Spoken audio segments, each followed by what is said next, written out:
এই কে রে, কে সামনে কে? এই কাকু, আপনি আমার রাস্তা আটকাচ্ছেন কেন? আমার সামনে থেকে সরুন তো, সরুন। দেখো গিন্নি, ছেলের অবস্থা দেখো। বাংলা খেয়ে মাতাল হয়ে এখন বাবাকে কাকা বলে ডাকছে। এই শালা, এটা আমি কি করেছি? বাবাকে কাকা বলে ফেলেছি? শালারা, এই জন্য বলছিলাম আমাকে এত করে খাওয়াবি না। আমি নিজেকে পরে কন্ট্রোল করতে পারি না। কিরে, তোর হাতে ওটা কি? কই বাবা, আমার হাতে তো কিছুই নাই। কিরে, তোর সাহস তো কম নয়, বাংলা খেয়ে আমার সামনে এসে দাঁড়িয়ে আছিস। এ বাবা, বিশ্বাস করো, আমি কোনো বাংলা টাংলা খাইনি। দেখো গিন্নি, তোমার ছেলের অবস্থা দেখো। নিজে মাতাল হয়ে আমার সামনে কিভাবে মিথ্যা কথা বলা শুরু করেছে। কিরে ফুটু, তোর কি লজ্জা করে না?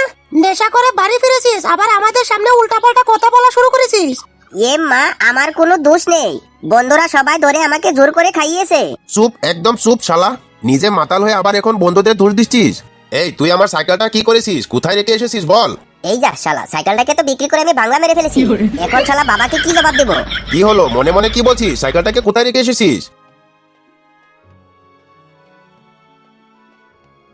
আরে দাঁড়া দাঁড়া। কিরে ফুটু, সাইকেল নিয়ে কোথায় যাচ্ছিস? ওই একটু সামনে থেকে ঘুরে আসি। কিরে, তোদের সবার খবর কিরে? কি আর খবর থাকবে বল, তোর সাথে কতদিন ধরে দেখা হয় না, কোনো পার্টি সার্টি করা হয় না, এমনিতে আর ভালো লাগে না।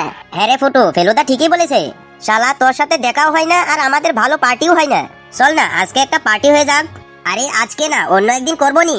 বাবা আমাকে পাঠিয়েছে দোকান থেকে এক প্যাকেট বিড়ি কিনে নিয়ে যেতে। শালা, বিড়ি নিতে পাঠাচ্ছে, বিড়ি নিয়ে যাবি? তোকে আবার কে বারণ করেছে বিড়ি নিতে? আগে আমাদের সাথে চল, এক বোতল বাংলা মেরে তারপরে তোর বাবার জন্য বিড়ি নিয়ে যাবি। আরে না হাগু, তোরা বুঝবি না। এমনিতেই আজকে আবার আমার হাতে কোনো টাকা নেই। কালকে করব পার্টি, ঠিক আছে? শালা, নাকে মেরে এখানে বসিয়ে দিব। এতদিন পরে আমাদের সাথে দেখা করতে এসেছিস, এখন আবার নটঙ্গি করতেছিস আমাদের সাথে। টাকা নাই তাতে কি হয়েছে, আমরা খাওয়াবো তোকে। টাকা নাই তাতে কি হয়েছে? এই তো আমি তোর কাছে টাকার মেশিন দেখতে পাচ্ছি। কোথায় তুই টাকার মেশিন দেখলি শালা? ওই যে তোর কাছে যে সাইকেলটা দেখতেছি, এই তো টাকার মেশিন। চল, সাইকেলটা বিক্রি করে দে। সাইকেলটা বিক্রি করতে পারলে আমাদের বাংলা পার্টিটা হয়ে যাবে। আরে শালা, তোদের নজর তো দেখছি আমার অন্য জায়গায়। শালা, এটা আমার বাবার সাইকেল। এটা যদি বিক্রি করি তাহলে বাবা আমাকে মাটির নিচে পুঁতে ফেলবে। আমি এটা বিক্রি করতে পারবো না। আরে ফুটোর বাচ্চা, তুই এটা নিয়ে কোনো চিন্তা করবি না। তোর বাবা তোকে কিছুই করতে পারবে না, আমরা তো আছি, তাই না? তোরা আসিস বলে তো শালা আমার এত চিন্তা হয়। তোরা সব সময় শুধু আমাকে জরিমানা করাতেই থাকিস। দেখ, তুই যদি আমাদের কথা না শুনিস তাহলে তুই এখান থেকে চলে যা বলছি। আমরা একা একাই বাংলা পার্টি দিয়ে দিব। তোর পিছনে তেল মারার মতো আমাদের কাছে এত তেল নাই, বুঝেছিস? আরে ফেলুদা, তুমি এত রাগ করছো কেন? আচ্ছা ঠিক আছে, চলো আজকে বাংলা পার্টি হয়ে যাবে। এই তো ফুটু শালা লাইনে চলে এসেছে। ঠিক আছে, চল তাহলে যাই, পার্টি হবে। আহ, এতদিন পরে গলা দিয়ে বাংলা যাচ্ছে, গলায় কেমন দাগ দাগ লাগতেছে। আরে শালা, কোনো প্যারা নিবি না, আরেক টেক মেরে দে, দেখবি সব ঠিক হয়ে যাবে। হ্যাঁ, এটাই ঠিক। আরে কেলটু, বাবার সাইকেলটা তো বিক্রি করে ফেলেছি, এখন বাবাকে গিয়ে কি জবাব দেব? শালা, তুই এটা নিয়ে এত প্যারা নিচ্ছিস কেন? শালা, শান্তি মতো কি একটু গিলতেও দিবি না নাকি? সামান্য একটা সাইকেল নিয়ে এত প্যারা নিচ্ছিস?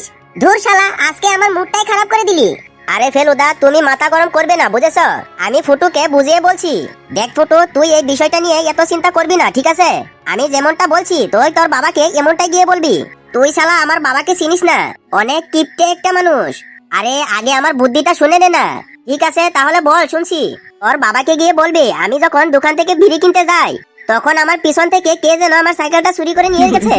বাহ বাহ বাহ, দারুণ বুদ্ধি দিয়েছিস রে কেলটু। ফটো, এই ফটো। এ কে কে কে? শালা শান্তির ছেলে, বাইরে থেকে মাতাল হয়ে এখন এখানে এসে বেমারে মুরগির মতন জিমাচ্ছিস। আমি ভালোই ভালোই বলছি, বলে দে আমার সাইকেলটা কি করেছিস? হ্যাঁ বাবা, মনে পড়েছে, সাইকেলটা হারিয়ে গেছে, আর এটাই সত্য কথা। শালা, বাংলাকে মাতাল হয়ে এখন আমাকে বলছিস সত্য মিথ্যা প্রমাণ করছিস? সত্যি করে বলবি নাকি পিছনে কয়টা দিব? বলছি বাবা, বলছি। আমি যখন তোমার জন্য দোকান থেকে বিড়ি কিনতে যাই সাইকেলটা রেখে, পরে বিড়ি কিনে দেখি সাইকেলটা আর পিছনে নেই, চুরি হয়ে গেছে। আর বাবা, বিশ্বাস করো, এটাই লাস্ট কথা, সত্য কথা। কি ফুটু, এটা কি বলেছে? তোমার জন্য বিড়ি আনতে গিয়েছে মানে? তুমি আবার বিড়ি কখন থেকে খাওয়া শুরু করেছো? আরে ধুর, তুমিও না একটা পাগল, বুঝেছ? এমনিতে দেখতেছ ফুটু বাংলাকে মাতাল হয়ে আছে, কি বলতে কি বলে ফেলেছে, এটা আবার তুমি বিশ্বাস করে নিয়েছো? না মা, আমি কোনো মিথ্যা কথা বলি নাই, সত্যি বলছি। বাবা আমাকে বিড়ি কিনে আনতে পাঠাচ্ছিল। এই চুপ চুপ, একদম চুপ। শালা শান্তির ছেলে, মুখে যা আসে তাই বলতে হয়। তোমার জন্য আজকে ছেলেটা এরকম হয়েছে। নিজে ছেলেকে দিয়ে বিড়ি কিনে এনে খাবে, আর ছেলে এখন বাংলাকে মাতাল হয়ে এসেছে। যত দোষ তোমার। হাই রে হাই, এটা আমার কি সর্বনাশ হয়েছে। তুমি আমার ছেলেকে নষ্ট করেছো। যাও, তোমরা বাপ বেটা কোথায় যাবে যাও, এই বাড়িতে তোমাদের কোনো জায়গা নেই। এই গিন্নি, আমার কথাটা একটু শুনো। কোনো কথা শোনার নেই, আর তোমাদের কপালে আর খাবারও নেই। তোমরা বাপ বেটা বিড়ি আর বাংলা খেয়ে থেকো, যাও। শালা শান্তির ছেলে, দিলি তো আমার কপালটা ভেঙে। এই তোকে কি বলছি তোর মার সামনে বিড়ির কথা বলতে? শালা তুই আমার চোখের সামনে থেকে দূরে সরে যা বলছি।